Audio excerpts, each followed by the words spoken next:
సరే గాని గుడికి వెళ్దామా? నేను రాను. ఎందుకు రావు? నేను గుడికి వెళ్ళాల్సిన అవసరం లేదు, ఎందుకంటే నాకు ఇక్కడ ఫోన్లోనే దేవదర్శనం అయిపోయింది కాబట్టి. అయితే నేను కూడా గుడికి వెళ్ళి ప్రసాదం తీసుకోను. ఎందుకు? ఎందుకంటే నువ్వు కలుపుతున్నావుగా పులిహోర, మళ్ళీ నేను తీసుకొని ఏం చేసుకోను? నువ్వు కూడా జోకులు బాగా వేస్తున్నావే. మూసుకొని రెడీ అవరా. నువ్వు ఇంత మర్యాదగా చెప్పిన తర్వాత కూడా రాకుండా ఉంటానా? సరే గాని లేట్ చేయకు, ఫాస్ట్ గా రా. అసలు నాకేమైనా పని ఉందా లేట్ చేయకుండా ఉండడానికి? బేగానే వస్తానులే. సరేరా, బాయ్. సరే సరే. అమ్మా, ఈరోజు మా ఫ్రెండ్ ఒక అమ్మాయి బర్త్డే అమ్మా, ఏం గిఫ్ట్ ఇద్దామంటావు? లంచ్ బాక్స్ ఇద్దారా? ఏంటమ్మా నువ్వు ఇలా ఆలోచిస్తున్నావు? థింక్ బెటర్ అమ్మా. నాకేం తెలియదురా, నువ్వే ఆలోచించుకో.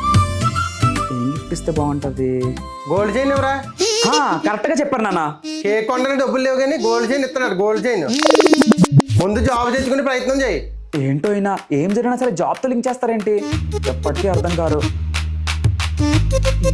సరే నాన్న.